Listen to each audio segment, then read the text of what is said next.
Welcome back to the channel, Adventures Through Climate Change with your host, Trevor. That's me, and I forgot I hit the button. I guess I could just redo it. I don't edit. Okay, so today is an interesting video. Oh, if you haven't tuned in here before, we got a bunch of other videos. We're talking climate change. We're watching other people's videos, so feel free to subscribe to them. Don't even worry about me. I don't really care. This isn't going to be monetized. I'm just trying to put this together. I'm trying to build a community. I want people to send me stuff, comment on videos I should watch and stuff like that, because I want to educate myself, because I think that it's a big hoax for people to take our money. And I do think there's climate change, and I do think there's pollution and different things that we need to, have figured out. But I think I think the government uses it as an excuse to steal our money. So anyways, welcome to the channel. Today, we talk all things climate change. So today, we are talking about the big lie about nuclear waste. We've done a bunch about nuclear waste. Nothing recently. But I saw this video, and I was like, oh, it's from 6 days ago. It just popped up on my, my home. And, on the YouTube home. Sometimes because I watch so many climate videos, a lot of times I get my videos just from there. Sometimes, like you can see this was from yesterday's video. I haven't looked for videos with that, but whatever. Let's check it out. It's 6 days ago. Cleo Abram. Thank you, Cleo. And you know what? Subscribe to her if it's a good video, and like that video like I did. Let's get into it. Nuclear power. Nuclear power. Nuclear power. Nuclear waste. Nuclear waste. Nuclear waste. Okay, I need to show you something. This is a nuclear reactor built in 1962. The atomic power plant of the future. Being developed by Argonne National Laboratory. But it's not just any old nuclear reactor. This reactor is different in many ways from the nuclear power plants that supply some of our homes today with electricity. The biggest difference was the fuel they used to make electricity. This nuclear reactor made electricity out of nuclear waste. Nuclear waste. Nuclear waste. Some kind of nuclear waste. Well, sir, where should we dump this batch? When I think of nuclear waste, I think of that a great video classic glowing green goo in yellow barrels, This radioactive stuff that we end up with after all of the fuel is used up, that we have to store for hundreds of thousands of years because it's so dangerous. Like, we fight about nuclear waste all the time. We say, can we even use nuclear because we end up with this radioactive waste, and where should we store it, and not near my house? And you're telling me that there's a nuclear reactor that can make electricity out of nuclear waste, and it was built in the 1960s? Back then, they were predicting that we would use this technology to build this incredible clean energy future. And by the year 2000, more than half the electric power of the country will come from atomic sources. But today, we're nowhere close to that. We don't reuse any of our nuclear waste. Instead, it just piles up. But if this technology works, that means that our nuclear waste isn't radioactive trash. It's an incredible clean energy resource. And it's just sitting there sucking up money to keep it safe. We think about technology as constantly moving forward. But this is a story about how we left behind a technology that could change our energy future. So Let me just pause right there. Absolutely. This is what I keep talking about. It's like people with their own agendas end up setting other people back, setting society back. They have their own agenda where they can't be wrong. They can't admit things. They can't work together. You have all these narratives, and then it ends up setting us back. And I don't quite understand. I guess it's because our arrogance gets in the way. Everybody wants to be right. Nobody wants to be wrong. I don't know, but it drives me freaking bonkers, and I get it because a lot of you don't like my climate change takes, But you're here. If you're watching it, we can disagree and still, still come together. Change my mind. That's what I'm looking for. I just want people to come together with discussions. But this type of stuff, we've had hydrogen engines for 60 years now, and now we're finally starting to use it, and I get it. They're like, hydrogen's just not that prevalent. Listen, it's in water, okay? It's pretty darn prevalent. In fact, we use electrodes to separate the H2O, and then then you know what your byproduct is? Oxygen. You guys complain about carbon dioxide. Why wouldn't we be doing something? And now what I've heard recently with the hydrogen, of course, there's no fueling stations anywhere for this type of stuff. Water. That's what I'm saying. Water. I've seen more engines run off of it. I don't quite understand why how are we not so much farther? And now we're mining for, battery life. I don't get it. I don't get it. We got modern day slavery going on in Africa with the mines and stuff. I'm sorry, I'm talking too much. Let me get back to this video. I apologize. So, this video is about what happened to using nuclear waste to make electricity, What did happen? to the clean energy future that we could have had. But more importantly, this video is about the people trying to bring that future back. Nuclear Positive about waste. it. Nuclear waste problem. The concern about nuclear energy. There are concerns about emissions. Abundant power We need clean energy. energizes the city. We are coming up with new nuclear reactors. That will guarantee a plentiful supply of atomic power for the nation and the world for centuries to come.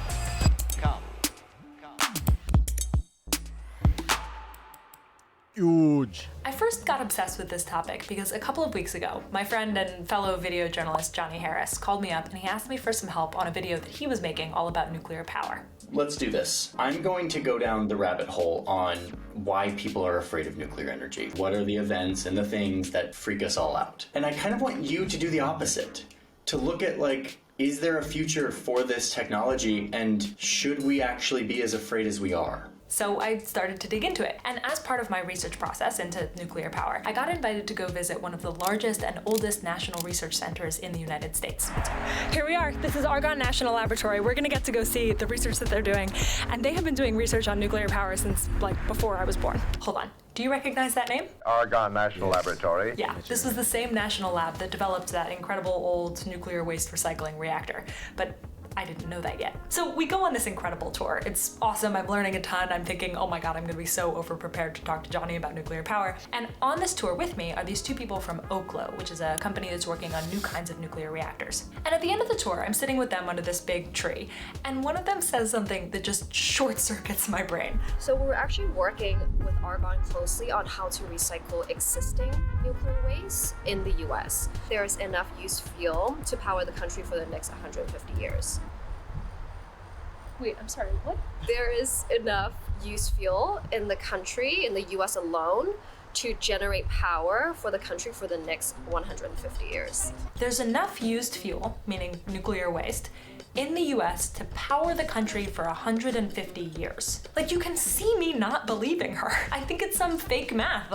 Maybe technically there's enough energy there, but we could never really use it. We don't know how to do that. Whereas when they say, geothermal, you could power the earth for thousands of years if we could get all of the energy out of the earth. It's yeah, well, we don't know how to do that. Do we know how to? Yeah, we just don't have the commercial facility to do so, but the technology is there. Experts differ on the exact number of years here, but they agree that the nuclear waste we have now could be used as a large energy source based on technology that we've already built. But it gets even better. If you reuse that nuclear waste, especially if you reuse it more than once, you can dramatically cut down on the amount of time that the waste after all of that's done is radioactive for. So the amount of time that we have to store our nuclear waste. The problems are cost and global politics, not fundamental technology. Here we go. By the time I got to DC to talk to Johnny about this, I was obsessed. Hello, good morning. Welcome to our studio. We have all of this nuclear waste, right? And it is scary, but imagine that there was a way that you could actually not just store it, but actually use it. So you can use nuclear waste as fuel for more energy. You can recycle nuclear waste. You can recycle nuclear waste. Yes, and I dived all the way into this in a video that I'm now going to promise is going to be on my channel by the time we air this one. This is that video. To understand what's going on here, you have to understand that nuclear waste isn't what you've been told. Okay, hang on a sec. So a lot of the footage that I got in this video is from Storyblocks, and they're sponsoring this video. I genuinely love Storyblocks. I use them in every video. If you watch Huge If True, you've seen Storyblocks. Here are just a few examples. So in my recent video with Marquez Brownlee, all of these beautiful shots, all from Storyblocks. Or this shot in my recent episode from Curing Cancer, also Storyblocks. Or this whole montage in my video on the James Webb Space Telescope, also from Storyblocks. So here's how this works. I just go to their website, storyblocks.com. I type in what I want to show, and ta-da! And the best part is, with my subscription, I can go through this and I can download as many clips as I want from their library, and it's all royalty free. They even have a Creative Cloud plugin, so I can access all of this footage and templates and audio and all of that from my editing software. I use Adobe Premiere. So go check them out. I think you'll like them. I'll put a link in my description, or you can just scan the QR code right here. Now, back to the story. All right, let's zoom out for a sec. Basically, all of the electricity that you use, except solar, comes from spinning a turbine. It's magic. Most of the time inside a power plant, what you're really doing is you're heating up a liquid into steam and using that to spin the turbine. The most common way to do that is still burning stuff near it. That's fossil fuels. But you could also use liquid that the Earth already heated up for you. That's geothermal. Or you can split atoms apart inside special rocks and make them really hot. That's nuclear. And the special hot rocks are uranium. Uranium with Uranium-235! uranium. Sleep. Uranium fever. But only a really small part of natural uranium, less than 1%, is a kind of breakable uranium that can sustain a nuclear reaction. This is uranium-235. The number refers to the number of neutrons in the atom. So typically uranium goes through a process called enrichment, which is making more of the uranium-235 out of the less useful uranium-238. By the time that's all done, your fuel looks like this. If you take your finger up to your first joint, that's about the size of a uranium fuel pellet. Those pellets then go into these long metal rods that I got to see while I was at Argonne. And then comes the nuclear reaction. So you fire a bunch of free atoms at your uranium-235, which cracks it into smaller, very unstable atoms, and throws off a couple other neutrons in the process, which zoom off and hit more uranium nearby, and then more and more, a chain reaction of splitting atoms. And each time they get split, a little mass turns into energy, which makes the rods really hot, which heats the water, which spins the turbine, which generates electricity. Ta-da! But eventually, after 4 to 6 years, you've broken enough of that special uranium that the reaction stops working efficiently. And that spent fuel is now considered high-level nuclear waste. At this point, that waste is a mix of 238 and a little bit of leftover 235 and a bunch of very unstable atoms that give off ionizing radiation. That ionizing radiation in large doses is the bad stuff. It's the scary, invisible killer that affects our tissues and our DNA in often deadly ways. And the thing is, this nuclear waste stays radioactive for an insanely long time. We're talking hundreds of thousands of years sometimes, which is, to put it mildly, a problem. We've got to find better and safer ways to store nuclear waste. Waste that can remain radioactive for centuries, that remains a big problem. Right now, most nuclear waste in the United States is stored in dry casks that look like this to protect people from the radioactive material inside. Those dry casks are meant to last decades, but not hundreds of thousands of years, which is what we're talking about here. So we've been having this ongoing fight for decades about what to do with nuclear waste. There are options for long-term storage, and some countries are already doing that. Johnny and I got into the details in his video. But right now, in the US and in lots of other countries, there are a lot of dry casks full of nuclear waste just sitting there at nuclear power plants. So to summarize, we take uranium out of the ground, we use it once, and then we store it basically forever. This is the once-through fuel cycle that the US has today. Now listen to the analogy that they used in the 1960s to describe how stupid this fuel cycle would be. Would you say that using the 235 and not the rest is sort of like using the cream and throwing away the milk? Exactly. The key is to figure out how to filter out the stuff that's still useful from the real waste that's not. Turns out Argonne is one of the few places that is still testing nuclear waste recycling in the US, and I got to go see it. I'm just gonna go right on up, and they're gonna tell me to stop filming right now. It was a whole thing. I had to send them my passport to prove that I was a US citizen before they'd let me on the tour, and I wasn't allowed to film inside. In order to go into this place that I can't show you, I have to wear these cool safety glasses. How do I look? Amazing. Let's do it. Luckily, Argonne itself has actually published footage from the lab that I toured, so here's what they're doing inside that large protective box. First, they cut up the nuclear waste into little pieces. Then they dissolve those pieces into a vat of molten salts. When they run electricity through that vat, it separates the uranium and other useful materials from the rest of the junk and pushes it across the vat, where it creates deposits of the useful stuff on the other side. Then they make new fuel rods out of those deposits and stick them back in a reactor. And it's not just possible to do that once, you can do it multiple times. Not just making electricity, but also reducing how long that waste is radioactive for, because you're using up the materials that last the longest. From hundreds of thousands thousands of years down sometimes to hundreds of years, which is a much easier time frame to store something. If you can pull this off, you can have a nuclear fuel cycle that looks like this. You mine the uranium, you use it in a reactor, filter out the useful stuff, then you use it again and maybe again and again. And when you can't anymore, then you put it in much shorter term storage that's much more manageable. This is called a closed fuel cycle, and there are lots of variations, but it's not hypothetical. Some countries, like Japan for example, are already doing this. And they say they do it because it reduces their dependence on imported fuel, it conserves uranium, and it reduces the radioactivity of their nuclear waste. Which makes sense. So, what happened in the United States? What happened? I want to have an unpleasant talk with you. In 1977, President Jimmy Carter announced new policies meant to stop the growing risk of nuclear war. And that meant stopping all nuclear recycling. Why? Well, you remember the materials that we separated out during the recycling process. One of those materials was plutonium, which is a highly radioactive element that was seen as the highest concern for nuclear proliferation. So President Jimmy Carter stopped all nuclear recycling, saying, quote, "A viable and economic nuclear power program can be sustained without such reprocessing and recycling." The US moved away from the kinds of reactors that could handle nuclear waste, called fast reactors, and toward the kinds of reactors that exist today, called light water reactors. But while the US stopped nuclear recycling, other countries didn't. The ban on nuclear recycling stopped being seen as helpful to slow the threat of nuclear proliferation. So President Reagan lifted the ban in 1981, but by then, companies had invested in the kinds of reactors that couldn't recycle, the kind that we have now. Today, the main claim is that nuclear fuel recycling is too high cost. It's just not economical. And that's true compared to using new uranium, which has been cheap and plentiful. What incentive did anyone have to recycle their fuel? But those incentives are changing. The combination of wondering whether global conflict will cut off fuel supply, and the recognition that we need more clean energy in as many ways as possible, as fast as possible, has started to wake people up through technology and a dream that we left behind. We are not far off from it. We're not talking about a technology that we're dreaming of, that we hope can work. We're talking about a technology that has already been demonstrated before and proven. We just need to commercialize it. There is a lot to figure out and a long way to go. But if we can recycle nuclear waste, I think it says something profound about what we as humans are capable of. Splitting atoms, sure, but I mean something much more simple. Changing our minds and overcoming our fears. To use our resources and our technology and our ingenuity to make other people's lives a little bit better tomorrow than they are today. And this, of course, is just the beginning. Not only will atomic power be released, someday we will harness the rise and fall of the tides and imprison the rays of the sun. We have indeed just begun. That's a cool ending right there. Man, I dig her videos. They're fun. I mean, she's smiling the whole time. Cleo Abram. Man, that's the first video I've seen of hers. I'm going to check out more. I appreciate it when people like spend the time to just put together like a good video. Like nothing like this, like where I'm just talking.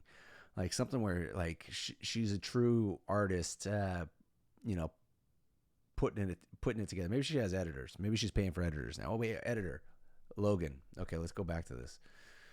Yeah, there we go. I just had to read. Whatever. Okay, so she's the producer and the writer. The animator is Justin Poor, and the editor is Logan Kershaw. See, and this is why you have a team, because products always end up better, right? Okay, that's that. That's huge.